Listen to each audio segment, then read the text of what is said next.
Good morning, good afternoon, good evening, whatever time of day it is, wherever you are, welcome. Welcome to I'm always checking in the beginning to see if we actually are live. So, yes, we are. Hi, everybody. Good morning, good afternoon, good evening, whatever time of day it is, wherever you are, welcome. This is the Empowered Fundraiser Show. We're now a show, people. I'll keep saying show until like maybe after next week and talking about how it's a show, not just like a live meeting. And then I'll just get used to it because show seems awfully fancy, don't you think? I mean, show, we're going to have show notes. We're going to have resources. So we'll have this like this, and this goes to an audience on LinkedIn, on YouTube, and on Facebook. And then using the magical powers of AI and automation, the video will go over to a show notes page and the transcript and highlights and any resources that I've pointed out during the show will be there as well. And it'll happen like that. That's the goal. That's the goal, like real official. Almost, dare I say, like a podcast, except for some reason, a podcast seems like a much bigger enterprise. All right. Hi, everybody. As you're coming in, I just want to say hi and happy Friday. And I'm glad you're here. So today I'm going to share some of my very favorite use cases. And we're going to start with a softball because it's something that's just like so important. And I've made some real strides recently in one of the just like most fundamental areas of working with generative AI. Then we're going to move on to something that everyone can do really super easily. And then we're going to go to one of my all-time favorite use cases that just requires a slightly different skill set because it's going to involve making a custom GPT. But the beauty of that is that this is your moment. If you don't already have ChatGPT 4, this is your moment to get it because, your life will never be the same. Once you have ChatGPT 4, the world is officially your oyster, and you can do so much more with ChatGPT 4 than you can do with 3.5. And 3.5 is teaching you bad habits, and it's giving you results that don't make you feel like you should keep coming back to using generative AI. So switch over to 4 right away. If you currently have 3.5, subscribe to 4 so that by the end of our time together today, you can work alongside me to build a custom GPT that is going to change your fundraising life. How about that? Cool. All right. If you're here, let me know in the chat where you're tuning in from. And if you have any particular use cases that you've seen really good luck with. I love to hear use cases. I've basically only learned through use cases. I mean, I can learn all the techniques and all that kind of stuff, but until I apply it to a use case, it just kind of doesn't really stick. For those of you who I haven't met yet, hi, I'm Ann Murphy. I'm the CEO and founder of Empowered Fundraiser Consulting and Coaching. And my business partner, Don, who's also my husband, is in the chat today. He will be dropping links and helping answer questions and reminding me if you've asked a question, because sometimes I don't even see them, like not even just because I'm not looking, but because the way that LinkedIn is. Hi, Dana. The way that LinkedIn works, it doesn't always show me your comments. So, and I don't want to miss a single thing that anybody has to say. So, I'm Ann Murphy. My background is as a fundraiser. So I spent 25 years as a fundraiser in higher education, mostly in STEM fields. A year and a half ago, Donnie and I launched our consultancy. It's Empowered Fundraiser Consulting and Coaching. And what we offer is professional development services for higher education fundraising. as well as, do workshops for all level of nonprofits on everything from, managing up to managing your imposter thoughts to time management to power imbalances to I have a workshop called How Close is Too Close. My dogs are coming in and out. Hold on. um, we have a workshop called How Close is Too Close, and it's about how we as frontline fundraisers are encouraged to build these super strong, trusting, tight relationships with donors, and that sometimes that can be confusing. Sometimes those boundaries can become blurred, and it's important for us to ask ourselves, what is the line for us, and how do we communicate with our donors about what our boundaries are? So, hi, Michelle. Totally new to this work, trying to get my arms around AI and fundraising. No one else on my team is remotely interested in exploring AI. Michelle, you have found the right place. You are not alone. Barely anybody in fundraising is remotely interested in exploring AI, but now you found your people, and I will connect you with others, and that is the secret to success. You need peeps, you need friends who are in this space exploring AI, because I will tell you that it can be super lonely.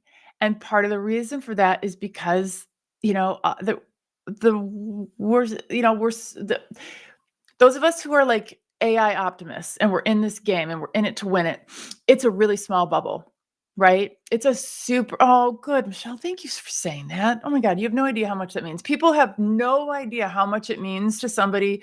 Like when somebody says that they like your posts or they, follow you or whatever, like it means so much. Because sometimes you feel like you're just out here in a void. And oftentimes, like Michelle, what you'll see, I'm just use Michelle as an example.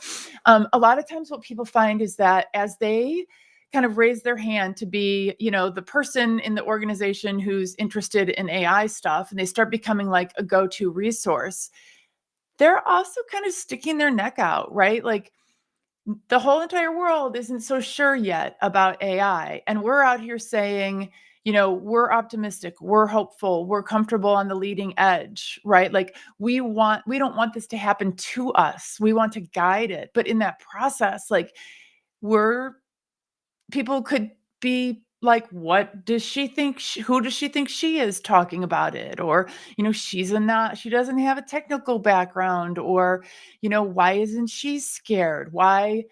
I don't know what, like, what if the robots come to get us and it's Anne's fault? Like, there are things out here that make it really kind of lonely sometimes. And so finding your people is so incredibly important. And I'll move on to today's topic, but on that note, so a couple things. Here's what you need in order to be good at AI. Number one, you need a curious mind. Curious mind. Number two, a willingness to be vulnerable. And number three, you need friends who are also in the AI space. I used to say community, but I actually think it's deeper than that. Community is necessary, but it's not sufficient.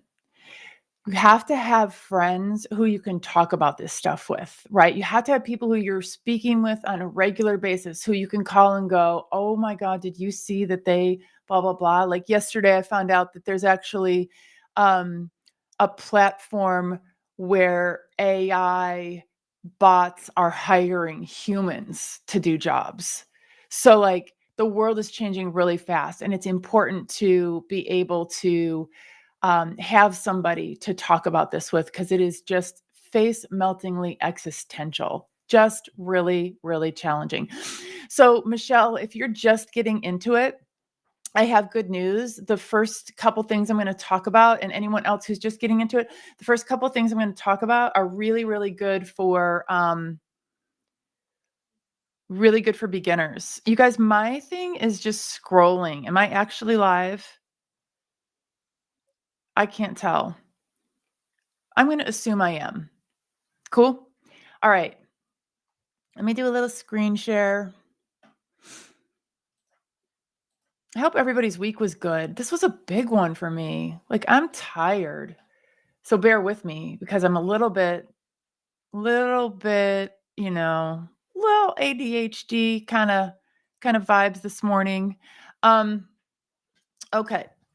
By the way, that's another thing that's really helpful when you're getting into generative AI. If you have ADHD, you're going to do really well. Like our little superpowers that we have really come in handy. If you happen to have that one where you've got hyper focus, that's very helpful because you do need to spend some time learning this stuff and figuring out what's going on in the overall AI landscape. It's kind of like I gave myself like a mini master's degree in this stuff. So hyper focus is really helpful.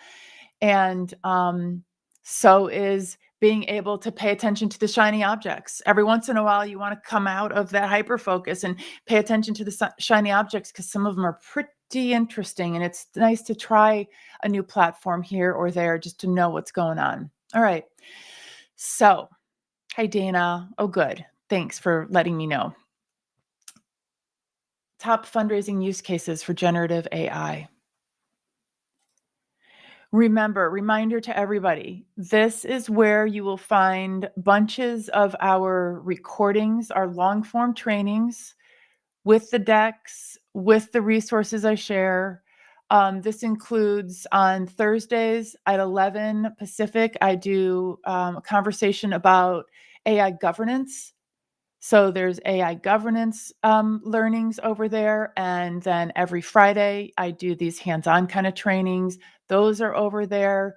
I'm starting to add micro lessons to that link tree. So point your phone at that. That'll take you over to the link tree, or you can put Donnie, will you drop the bit.ly address? It gets covered up by my name. You can you can just put the bit.ly address in there. And then for those of you who are wondering what the heck an AI consultant is and what we do, I wouldn't blame you. I didn't know what an AI consultant was until pretty much until I became one, to be honest, just like everything else in AI.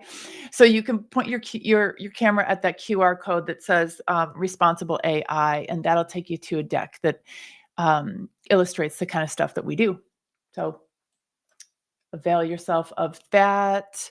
Just in case there's anyone here who doesn't know, what I'm all about, where I came from, and what I'm doing with AI. Here's just a little bit of an overview of what I've been up to. I'll let you read it while I share a little bit about She Leads AI.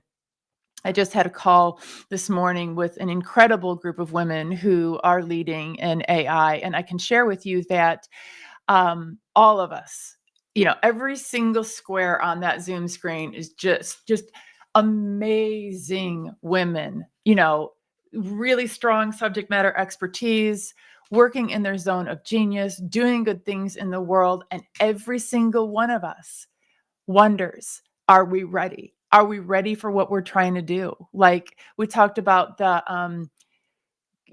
about jumping off the cliff and growing your wings while you're falling. That's how it is.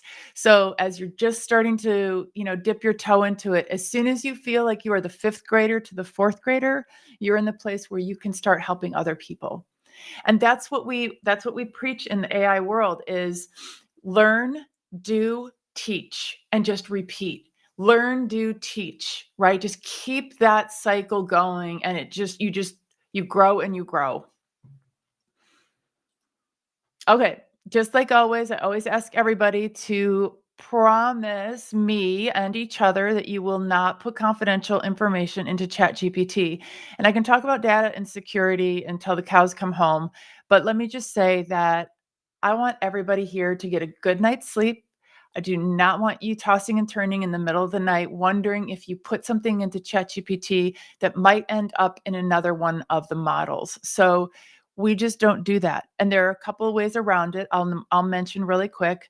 One way around it is anytime you're uploading data, if you're uploading a spreadsheet, just like total stop and think, like maybe even get a buddy, like make sure that you have removed all private information, ID numbers, giving histories, wealth screenings, names, anything that is personally identifying information must be removed from the spreadsheet. It's awesome. Still, you can use, all of that data to figure out, what is the most, what town has the highest concentration of donors rated 5 million and up?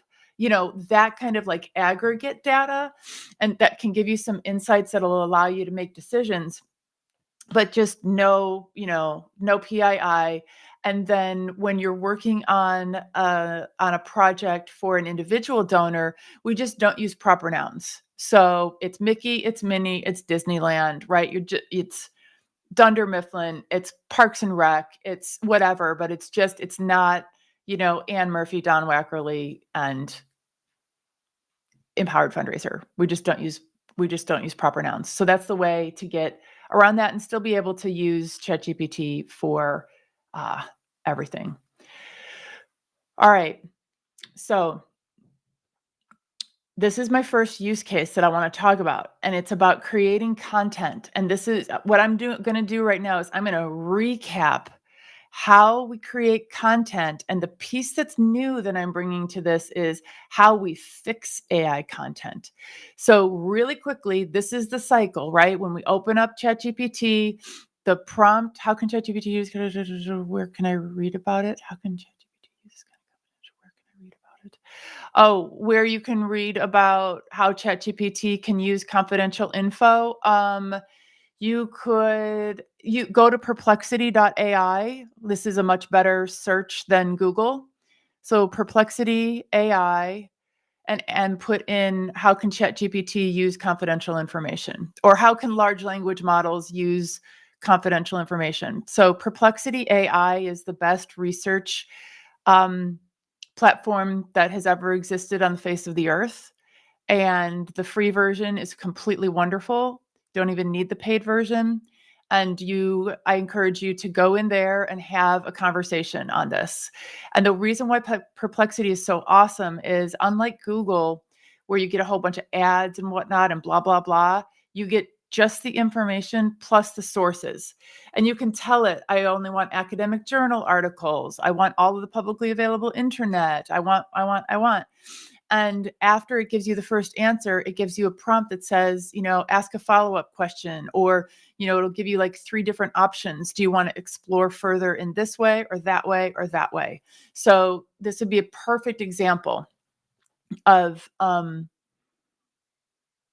yes, about using Perplexity for research. So prompt, reprompt, prompt, reprompt. This is how we do it. This is the cycle. Now, remember, when we are writing a good prompt, so there are a couple of different ways to prompt, and prompting is the way that we get the information that we want out of ChatGPT.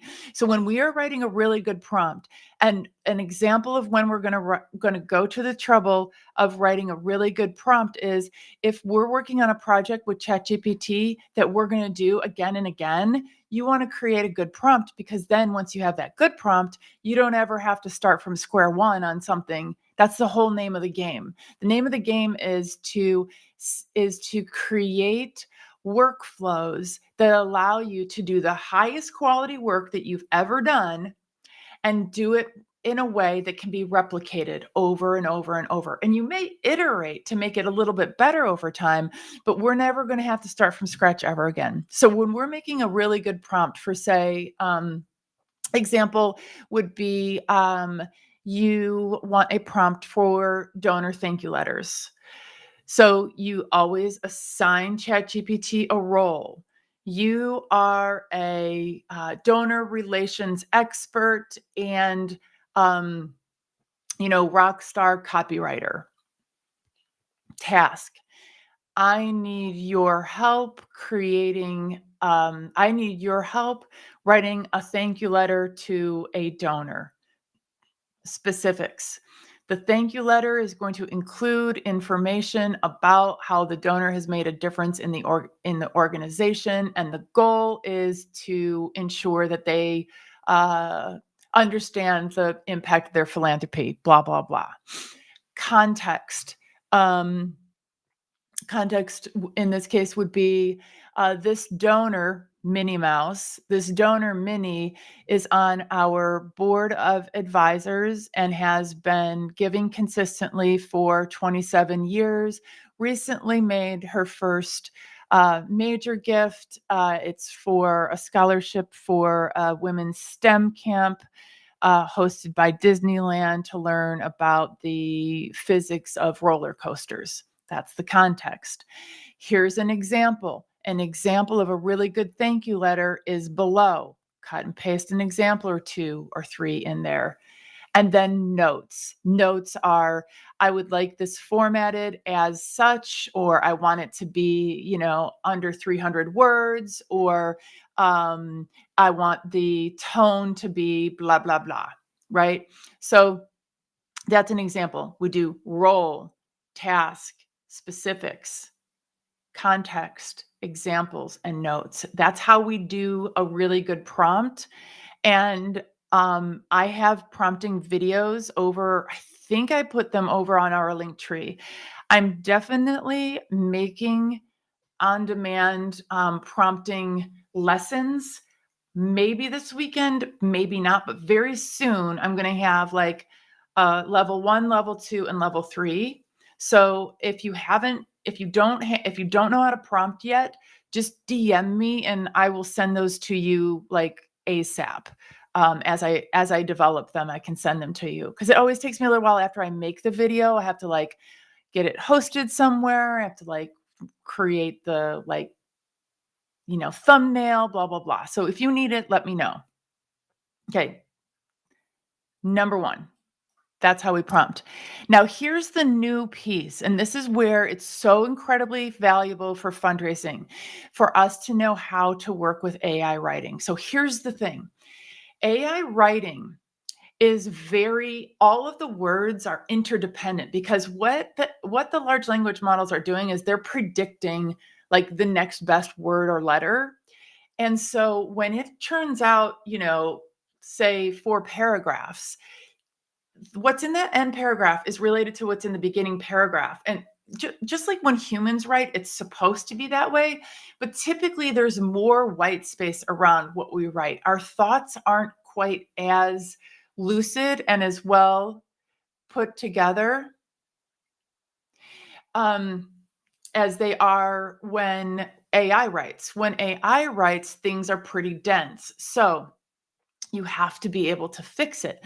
And what a lot of people do is they will take their output and they will copy it and they will paste it into like a Word document or a Google Doc, and they will try to edit there. And I used to do that too. Like that seemed a very logical approach to getting approximately the output that I was looking for.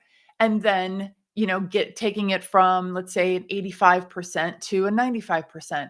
But what I learned was that I was actually spending hella time editing, so much so that it was kind of like rewriting the whole thing, at which point it couldn't be replicated, right? I couldn't use that same prompt again because the prompt was never really good enough to begin with. So this is what we actually do is I leave everything in ChatGPT and I fix it inside that. So I'm going to show you. So I'm realizing this doesn't make a ton of sense without a demo.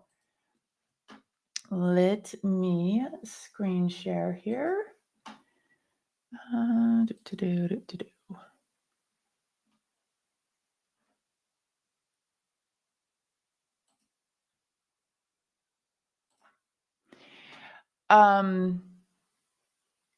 One second. Did I screen share? Can you guys see? No, I didn't even screen share. Here we go.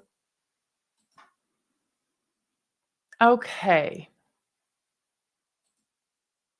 So here's how I fix AI writing. Let's see. Here's what I'll do. I'll start with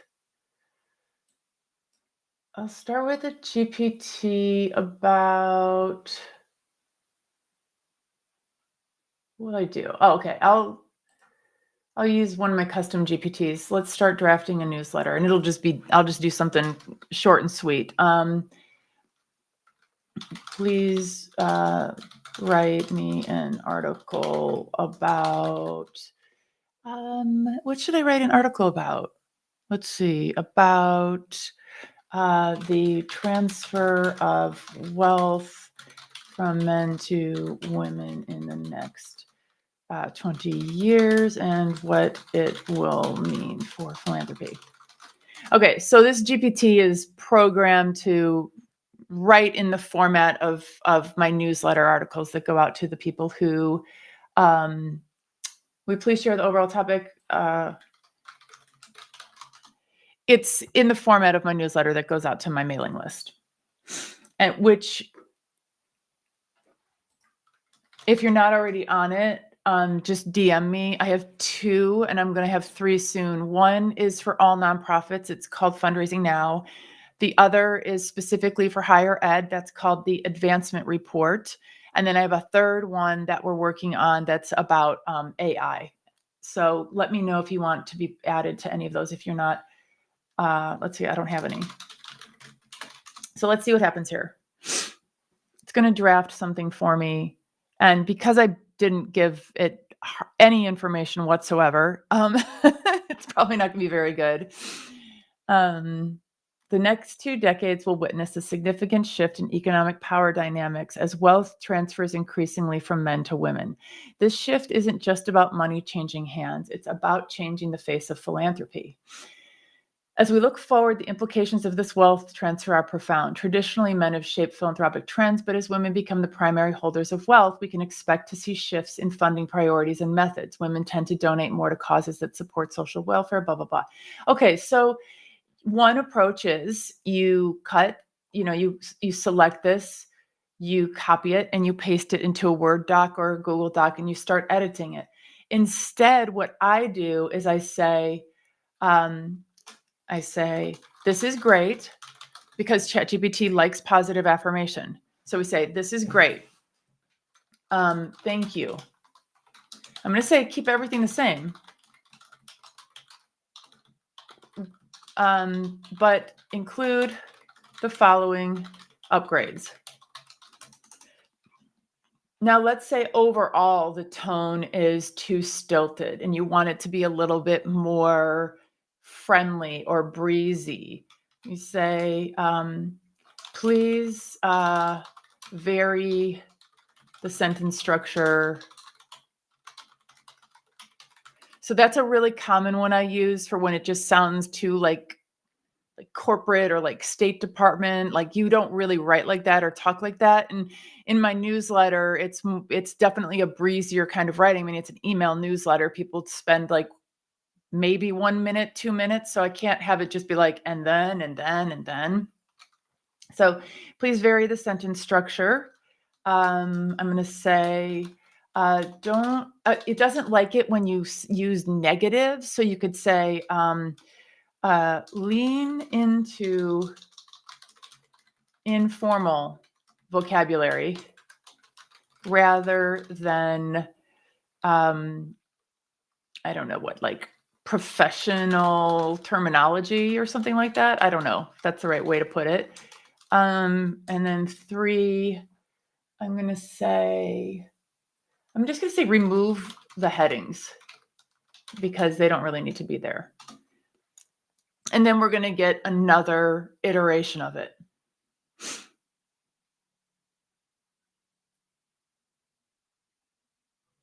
So it's a little bit less formal.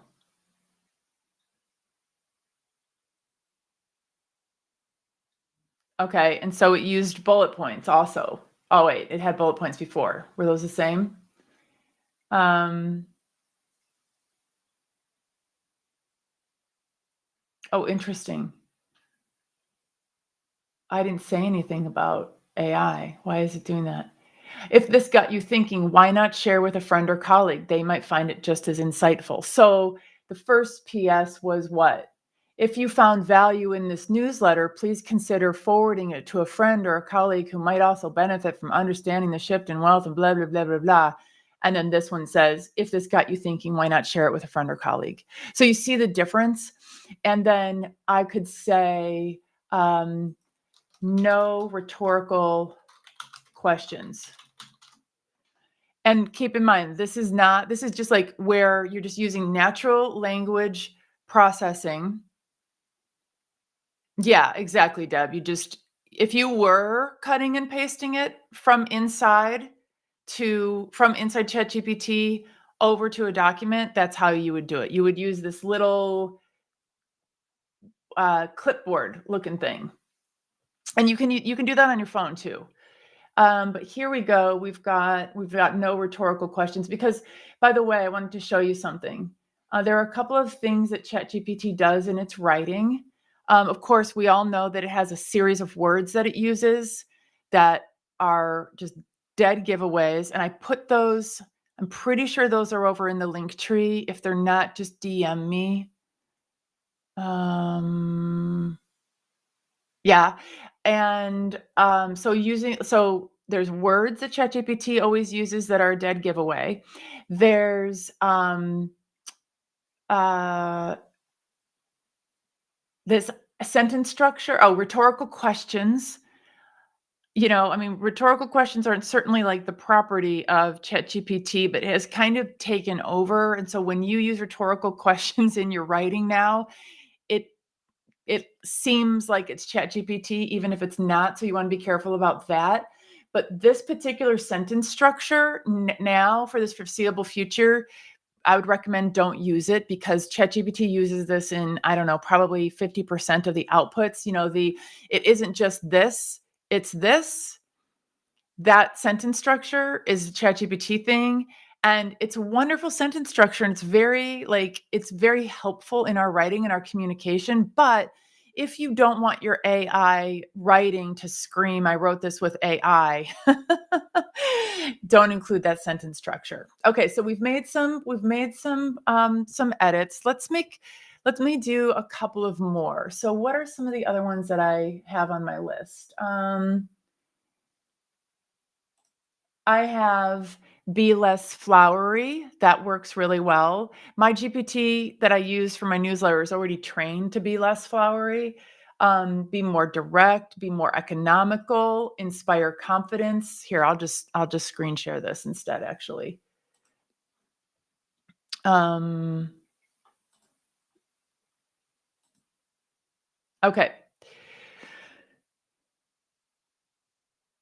Concise vocabulary. You can say, stop using so many words, be less flowery, vary sentence length. I'll say, because it doesn't, you can put into your custom instructions on ChatGPT the words that you don't want it to use, but for the most part, it will ignore those. And so you may need to say, don't use words like, and I'll put, transformative, beacon, essential, what are some of the other ones? And then it'll just tone down if it's used that kind of like upselly kind of, I don't know what, like boostery kind of language, it'll remove that, which I really like.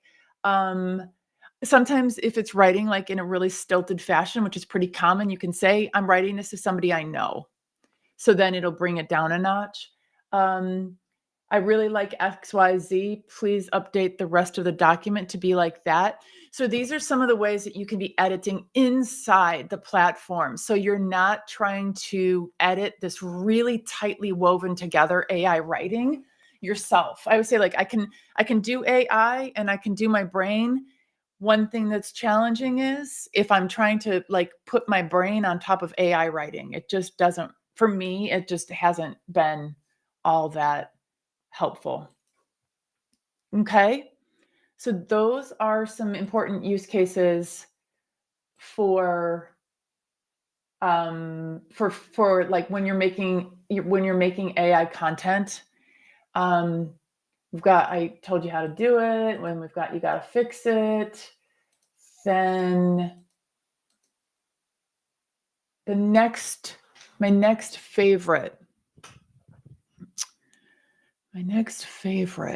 is, there's two. Well, there's like too many is what there are. So my next favorite,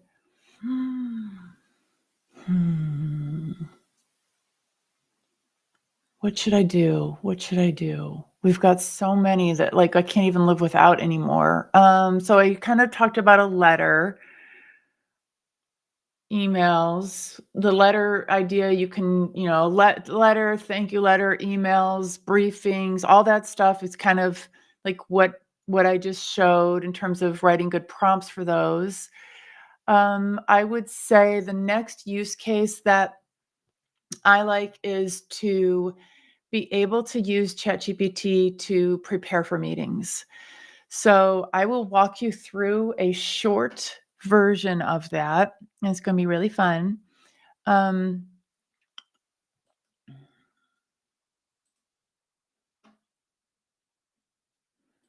and if anyone has any questions or any wonderful use cases that they like, please do share. I love, being able to hear from you all when you're here. I love knowing that you're here and what you're up to and where you're tuning in from. Okay, on that note, um, I just wanted to say that, like, this is kind of queuing off of the meeting I had earlier today with all these rock star women who are just absolutely crushing it in the AI world. One of the things that we all have in common is that it's like when you're up here talking about something like AI that's brand new for everyone, the beauty of it is that nobody's an expert at all. There are no experts. And if anybody is telling you that they're an expert, run the other way. So I'm never going to be up here saying I'm an expert. I'm learning right alongside all of you. But that doesn't mean that, like, while I'm sitting here saying stuff and teaching stuff that I know how to do, that, like, there's like a constant mantra in my head of like, who are you to say this? Like, why would these people want to listen to you, Anne Murphy? And like, it's totally like that. And you know how I always talk about like having community and having friends. If it weren't for that, there's no possible way I could be up here talking to all of you on this topic. And that, I guess I just want to say that I feel as vulnerable and clueless and overwhelmed as everybody else. And if there's ever a day when you are like looking at some content I made, or I don't know what, me up here and you're like, she seems like she has it all together. I do not. Nope. I'm just learning just like everybody else is. I'm literally like every night learning stuff, trying stuff, and then waking up in the morning and trying to teach it to other people. Do not please ever think that I know, like that I think I'm the shit or something. I am just like everybody else, learning as I go. Authentic human today. All right, so here's what we're doing. What are we doing? We are doing a little research project. Love to do. Actually, you know what? No, we're going to do it over here. We're going to do it in ChatGPT. But remember that when you're doing research on like a topic, or like just remember, Perplexity AI is a really good tool. We're going to prepare for a donor visit right now. And here's what we're going to do. This is going to be short and sweet, easy peasy. I'm going to use our good prompting technique, but I'm not going to go to town on it. I'm going to say, hi, you are a prospect researcher in nonprofit fundraising. I need your help preparing. Oh, you're a prospect researcher in nonprofit fundraising with a lot of experience working one-to-one with donors. We're just gonna, this person is like, oh, I forgot to share the screen. Okay. Prospect researcher, nonprofit fundraising with a lot of experience. I'm going to say actually with a background working one-to-one with donors. So maybe you were a frontline fundraiser and you got burnt out on it, and now you're a prospect researcher. I need your, okay, so that's the role. Remember, we do the role. What's the task? I need your help preparing for a donor visit. And then here's the context, or wait, the specifics.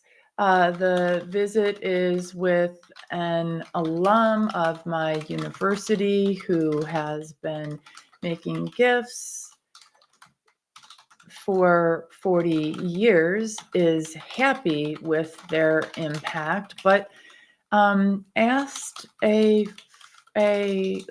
colleague of mine about making an estate gift. Our meeting is to explore his readiness and to discuss the designation. Okay, so that's like specifics and context kind of like beginning to get mushed together.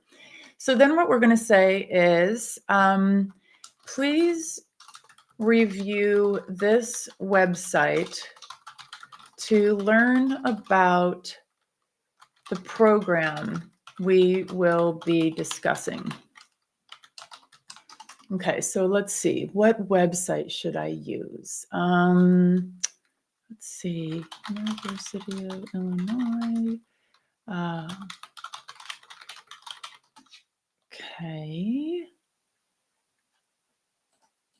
Grabbing a website. Let's see.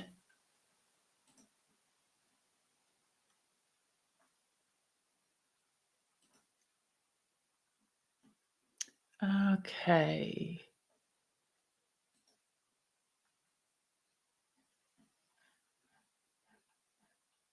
You know what? I'm just going to do this.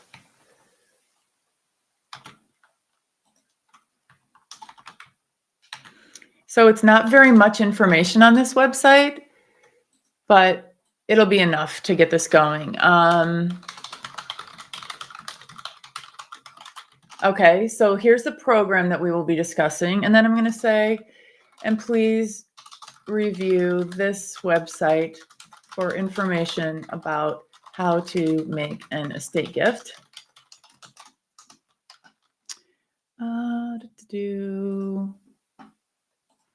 I'm just grabbing random stuff. Okay. And please, let's say that, yeah. I'm going to say here is information more. Yeah. Okay. Please help me put together talking points about the program, steps and options for estate giving, and a list of questions the donor might have for me. Please send this in send this in bullet form. And that's it. So, little research project. You are a prospect researcher and nonprofit fundraiser with background working one-on-one with donors. I need your help preparing for a donor visit. The goal of the visit is to solicit the donor for an estate gift to the Recreation Research Lab at University of Illinois. Visit with an alum of the university, making gifts for 40 years, happy with their impact, but asked a colleague of mine about making a estate gift. Our meeting is to explore his readiness and discuss the designation. Please review these websites, blah, blah, blah, and please help me put together talking points about the program, steps and options for estate giving, and a list of questions the donor might have for me. Please send this to me in bullet form. Okay. Is anyone using ChatGPT for this kind of project already? So what we should see is interesting. Okay, it read the websites without even telling me that it did. Is that right? Yeah, this is accurate. It did that today. So, like even just a week ago when it was looking at a website, you'd get the little purple circle that would say analyzing, and now it's just doing it without telling us. I think that's awesome. Okay, so let's see. Was this helpful? Emphasize the lab's commitment to enhancing community well-being and individual health through recreation, sport, tourism, blah, blah, blah. Okay, cool. The most straightforward method is allowing the donor to specify their gift as a part of their estate planning, child remainder trust, endowment trust. Questions from the donors. How will my gift be used within the lab? Can it be directed towards specific research areas? What types of recognition or memorials are available for estate gifts? What are tax benefits of making an estate gift? What steps should I take to ensure my gift is used directly as I intend? I mean, even just going through this process, just this much is beginning to prepare me for the donor visit, um, more than if I read like 15 million contact reports and their whole entire giving history and all that stuff. Like, information from our CRM is helpful, but information is not the same thing as insights. It's not the same thing as knowledge. Insights lead to knowledge. Knowledge leads to decisions. Decisions lead to action. So if you're trying to go from where you are right now to a successful solicitation, reading everything on the CRM is part of it, but that does not help you with putting together a good conversation. It just makes it so that you're going to have certain factoids to drop into that conversation. This to me is the beginning of more a more meaningful gift discussion. So here's what I'm going to say. Please put the talking points into first person. And then for the potential questions, please send me 2 possible answers for each one. Also, please tell me, please remind me how to get an agreement from a donor before we part ways. So see, now we're just like in a conversation. So ChatGPT is our smart intern, our thought partner, our co-conspirator. So Michelle, it's a wonderful question. So what this is a really, really good question. So here's what you will do. You see this paper clip over here on the left inside where we talk to ChatGPT? You would upload a learning journey, learner crushing. Let's see, AI ops cheat sheet. You would upload it. You could also cut and paste it. You could do anything.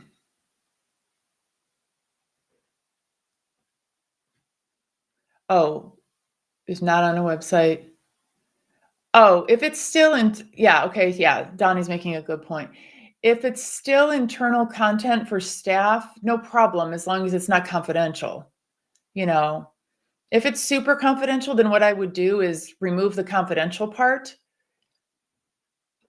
and upload it. So for example, so now I've got that in here and I can say, I'll say, just to kind of show the point.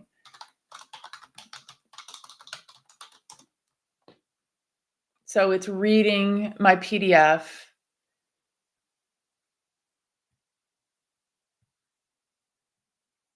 I don't know if it's telling me verbatim. Sometimes you need to say verbatim. Oh, this is key takeaways.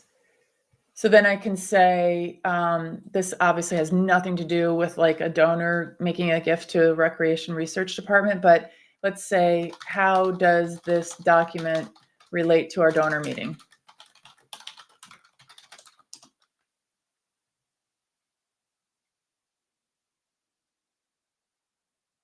Here are some underlying principles that they have in common. Data-driven decisions, absolutely. Leadership and vision. If your goal is to establish a solid informed pitch to the donor, focus on the specific impact.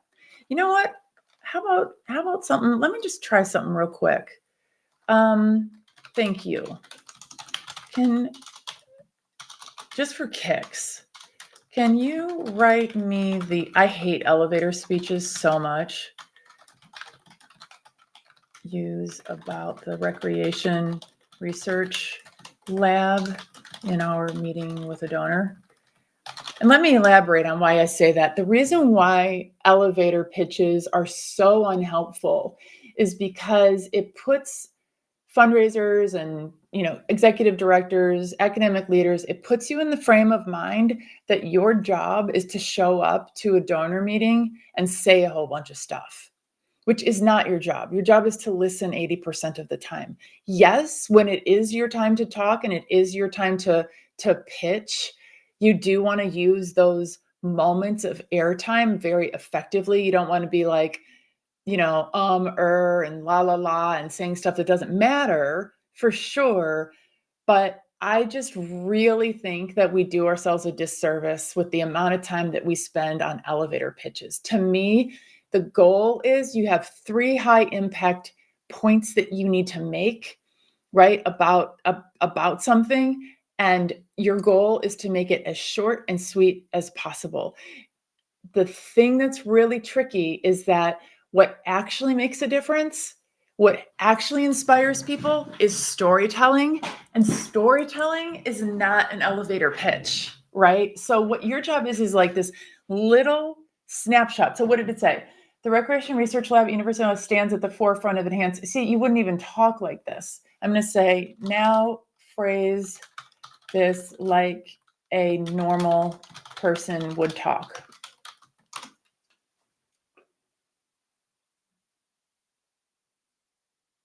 Hey, hey, so the Recreation Research Lab at U of I is doing some really amazing things. It's all about improving how we live through parks, sports, and tourism. We've been at this since 1937, adapting over the years. See, it's still not good. Like, you wouldn't say these things, but that's what people think an elevator pitch is, right? Now I'm going to say, why should anyone care? And then we're going to move on to the next use case really quickly. Try to write this from that POV. Why, like, literally, why would anyone care about any of this? It's so boring. I don't care that it's been here since 1937. I don't care that we have top-notch researchers and teachers. I would expect that, actually. This lab is about finding new ways to make our lives better. It's not just about fun and games. It's about improving mental and physical health, boosting community engagement, and even driving economic benefits through tourism and sports.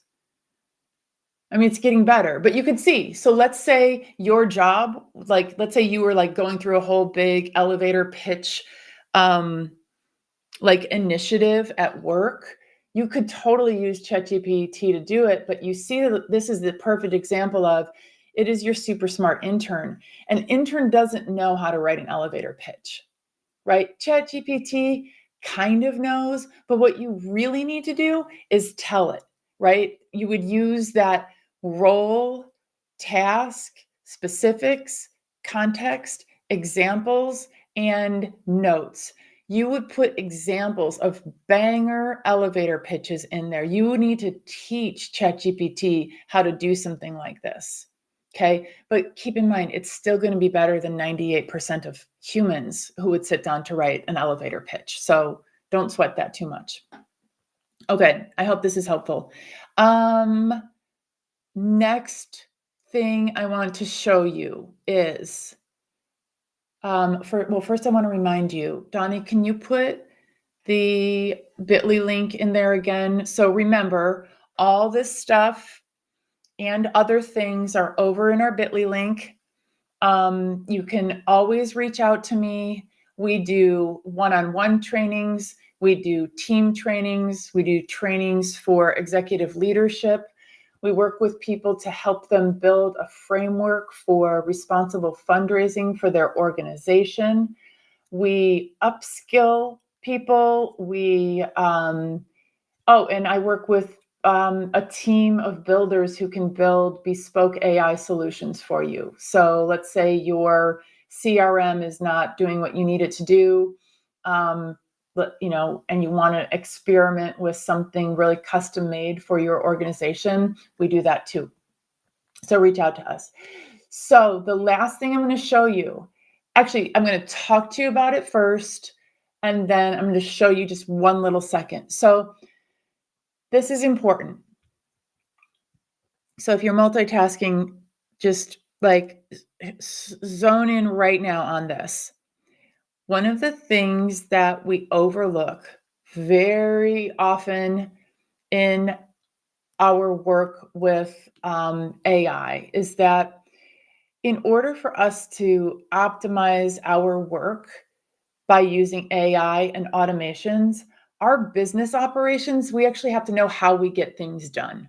So, for example, when you're sitting down to write a donor thank you letter, what are the things that you need? Okay, you need to know where the money, like how was the money spent? Okay, so that's over here in some database, right? Maybe like you've got, maybe it's in your regular CRM, maybe it's in another CRM. You need to know how the money was spent, right? You need to know, generally, you need to know at least a little bit about the donor. You need to know, who is signing it. You need to know what the sign off is going to be, right? You've got pieces of information. Then you need to know, like, how much space do you have on the piece of, on whatever the stationery is. You need to know which letterhead it's going on, who's the signer, what date do you have to put on it, right? So you start to think about, like, what are the pieces of every puzzle that I'm creating, so that you can start to think about, how can I make this easier? So if you think about, what are the things that I really am just like wasting away my life with, right? So one could say, finally writing the email to my donor after a visit is really hard to do because I have to do these 87 things beforehand. So what's required for you to get to the point of being able to write that email? You need your notes from the meeting. You need those to be written into a banger of a contact report. You need, next steps. You need to draft that email and you need to get it sent. And then that needs to go back into the CRM. So chunking all of your work down is something that you're going to start thinking in business operations more so than thinking in terms of just the output. I don't know if this is making sense, but I hope it is. Like, I'll approach it from another direction, which is, I used to think of, like, the thank you letter is my work product. Like, look, this is my shiny pride and joy. I made this beautiful thank you letter. Can I please have my gold stars now? Now that awesome thank you letter is just a byproduct of the real work. The real work is that I understand the business operations pieces. Oh, good, good, good. Thank you, Dana. I understand what little chunks of information and what things needed to be working together in order for me to write a thank you note. And then here's the real work. The real work is that I created a prompt that works again and again and again, so that I not only can write one awesome thank you note, I can write 50, right? And I don't need to write 50, I need to write 5. But doing 5 in the time it has taken you historically to do 1, maybe to do 10 in the time it takes you to do 1, 50 in the time it takes you to do 1, that's where I will allow for us to revel in this whole thing of AI helps you do work faster. Because to me, that's the least interesting part. The least interesting part is that it allows you to do work faster. The most interesting part is that it allows you to do work better, right? When you take your subject matter expertise and you partner that up with AI, now you have superpowers. Okay. Now your work, like, with 25 years in this business, I really thought I have done the best work that I could ever do. Like, I am a really, really good fundraiser. And I don't have any doubts about that. And when I launched a consultancy, I was like, that'll do. Like, I'm good. I'm good at it. And I can teach other people how to do it. And I don't need to be better at it than I am, because history would indicate that I'm as good as you can get at it. Well, then all of a sudden I start using AI, and I'm just going to tell you right now, the work that I'm doing is sublime. Ah, good question, Michelle. The work, yeah, let me say a little bit about that in a second. The work that I'm doing is sublime. Like it is, I didn't even know I was capable of such good work. All right, so I'm going to switch over. Yeah, that's interesting. But what I was going to share with you is here's one thing for one of my other favorite use cases is to create a knowledge bank. But here's just the little homework that I'm going to give you. The next time you go to work on a project, think about what is all the information that I need in order to do this project. And start thinking about, okay, where does that information live? And could you organize it in a way that you could have easier access to it? Because once you get it organized in your cloud, then we can start having AI look at those documents and talk to those documents and do things with those documents. But it can't do it for you until the information is organized, right? It's not going to know to go to like 57 different places. You need to put some of these things all in one nice, neat, clean, and organized place so that AI can access them. Okay. So for those of you who have to hop, I'm going to say happy weekend and thank you for being here. But for Michelle and Dana, if you can stick around and I'll answer your questions, I'm totally happy to. Um, and by the way, thank you everybody for being here. And I have bajillions of use cases for fundraising, for Marcom, um, for grant writing, for marketing. Like I already said, Marcom.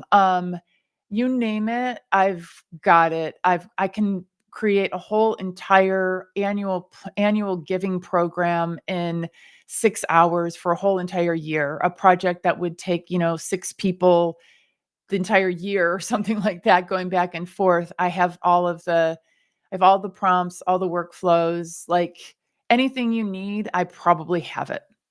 So reach out to me. Next time you're like, "Ooh, it's time to do the ... just be like, "I wonder if Anne has prompts for that." I probably do. Okay, so Michelle, first. Yes, what about AI and spreadsheet work? Is that a whole other system versus writing? Here's what's cool. Did you get chat? Ooh, someone scanned the QR code. Goody. The spreadsheets. So ChatGPT 4 has code interpreter in it. So see how it says with Dolly. Oops, I didn't share it. So see how it says with Dolly browsing and analysis. Analysis is of course I didn't show it to you yet. Analysis is the data analysis. So yeah, it's there. So here's what I'm going to do real quick. I'm going to say, make me a dummy spreadsheet of data. So it's just going to give me some data that won't, that I can use just for demonstration purposes. Oh, send me a link.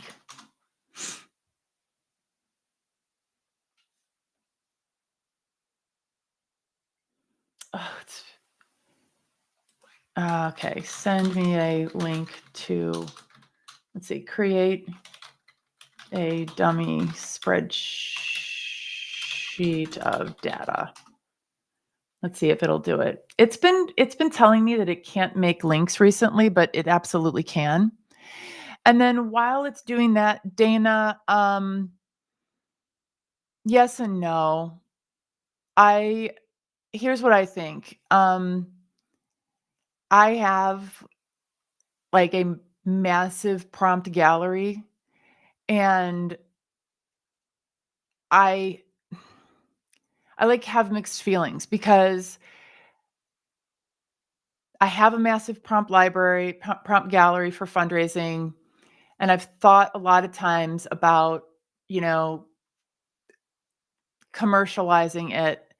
But the thing about that is that when we do that, people don't learn how to prompt, and then they don't know how to adjust the prompts that they are given, and then they don't get good results. So there's lots of people out here saying, buy my 79 prompts for 79 cents or whatever. And they're all just, first of all, they're all crap. So don't buy them. But there are and there are people, like me who have really, really good prompts, but I don't know. I have mixed feelings about it. What I do instead is I do make my custom GPTs available, which have all of my intellectual property inside them, my prompts, and that are, yeah, it's the new frontier, Michelle. Absolutely. It is prompt engineering. And you're going to start hearing people say, I just actually made a piece of content on this last week. So I was super annoyed by all these thought leaders who are running around saying, you don't need to know how to prompt. I was like, yeah, you do. You do need to know how to prompt. You don't need to know how to prompt if you're just like whatever. It doesn't really matter to me if I have good output or not. Cause sometimes you're just using it to like, hey, let's plan a trip for the family for the weekend. Hey, ChatGPT, tell me what to wear. Here's a picture of my closet. Like you're using it for lighter use cases. But if you're actually trying to create production level content or strategies, conversations, images, if you're actually trying to do that, then you have to have good prompts. You do need to know how to prompt. And I can teach you that one-on-one anytime. Like I have people who are fundraisers who are now like rock star prompt engineers, but they've put, some time into it. It's not something that you can do immediately. But yeah. So anyway, that neither here that sorry, that was a little bit of a tangent. So here's the dummy fundraising and AI consulting data. It is going to be on my, yeah. All right. So here, did you see what I did? Is it Dana or Michelle? Yeah, Michelle. So you go to the little paperclip, you upload the spreadsheet, and then we can start talking to the spreadsheet. What's interesting about this data? Integrated donor and event data. Linking donor information with their event attendance and feedback allows you to analyze the impact of the events on blah, blah, blah. Tracking AI consulting progress, operational insights, customization and scalability. Let's see what was even in this. What did it have?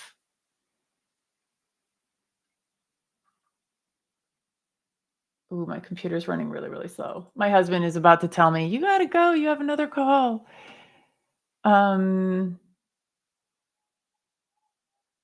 Okay, so what did it happen here?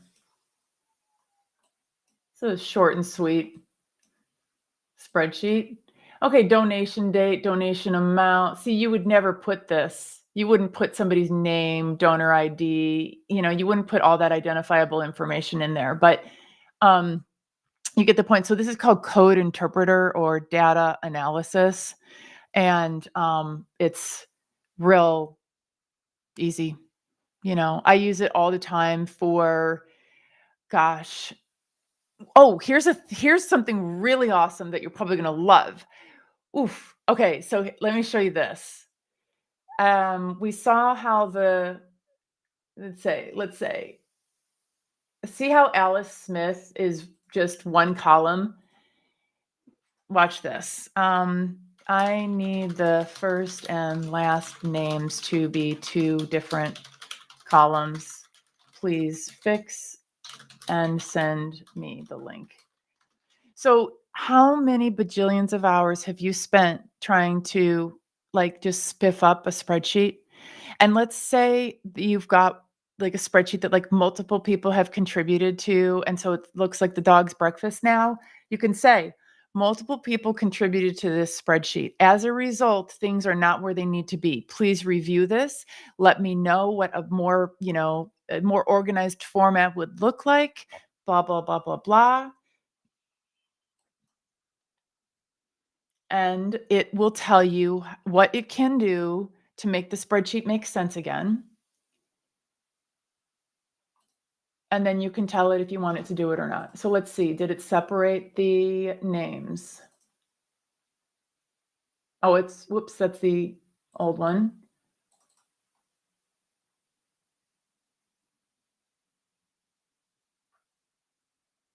Look, it did it. So like, I mean, these are like all these little nooks and crannies of like learning how to use these tools where you kind of won't know until you're in it some of the things that it can do. And one of the funnest things is just like to kind of set aside a little bit of time and be like, I'm going to see, what this thing cannot do, right? Learning the limitations of it. You could try to get it to like give you, I don't know, the code word for the, uh, I guess people will try to get it to give them like passwords or, oh, how to make a BOMB, you know, stuff like that. Like there are things that it won't do, things that it will do. But, you could say like, hey, write an entire annual giving campaign from scratch. I want the letters, the social, the scripts for giving day, the. See what happens when you give it like bland instructions versus really, really good instructions. Just play with it. And so since we have 12 people here, still, I'm going to give you guys some fun things, okay? So we talked about, one of my favorite use cases is obviously making content and being able to do so really well by refining your output while it is inside ChatGPT still. So rather than pasting it out to something else, we refine it inside ChatGPT. Then I gave you the example of if we are preparing for a donor visit. So how we use ChatGPT to do research. And then what I was starting to tell you about is another use case, which is organize your files about a project into one little area of your cloud or whatever. And then another day I will show you how to make a GPT so that information is you are able to talk to all those documents at one time inside ChatGPT. And I'll give you the example of that right now. I'm going to show you 2 or 3 fun things. This is not the fun one. I promise I'm going to show you something fun. But this is still a little bit boring, but I want to show this to you as a thank you for all of you for being here and investing this time. I made this for one of my clients, and you can make this for anyone you work for or work with. Let's say you have to do a lot of writing for, where is it? There it is. So I work with university presidents and on building their development operations, building their advancement programs, planning for campaigns, planning for special initiatives, et cetera, et cetera. And I do a fair amount of writing in that capacity. So this is a custom GPT that I created. I've got because I'm a really good prompt engineer, I can create these kind of elaborate instructions for how this thing should act. And it's basically an app. And anyone can do this, by the way. You can create a very easy GPT, which I'm going to show you another day. This one is a little bit more complicated.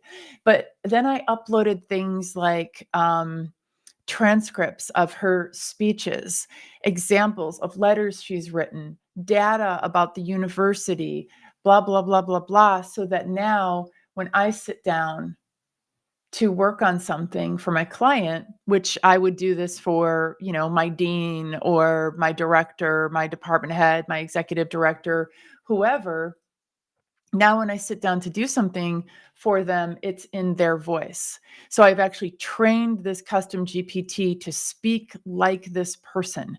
So, and I could teach you guys how to do that another day too.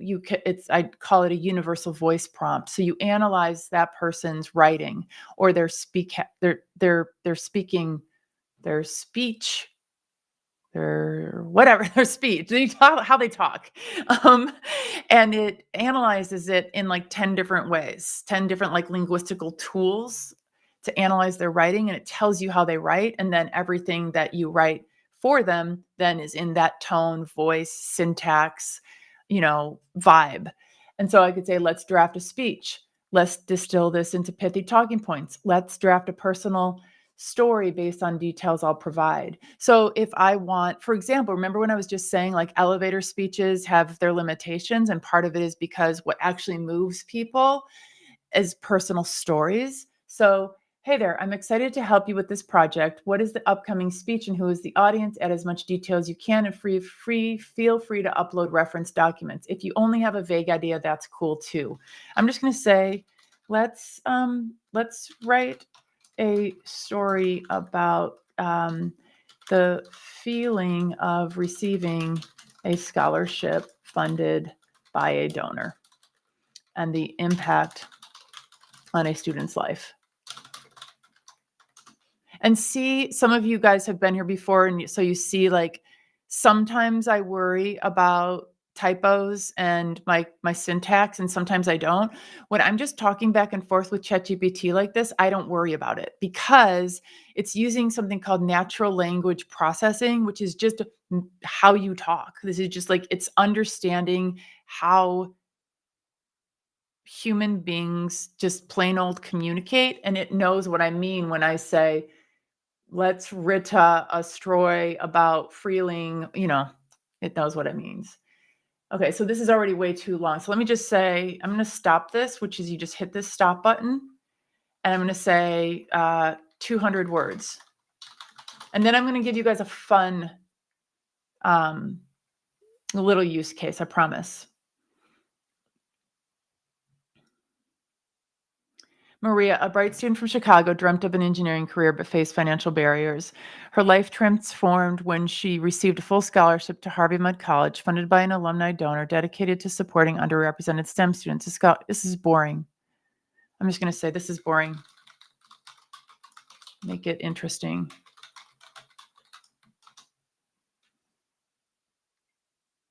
It shouldn't be so boring based on how okay, here we go.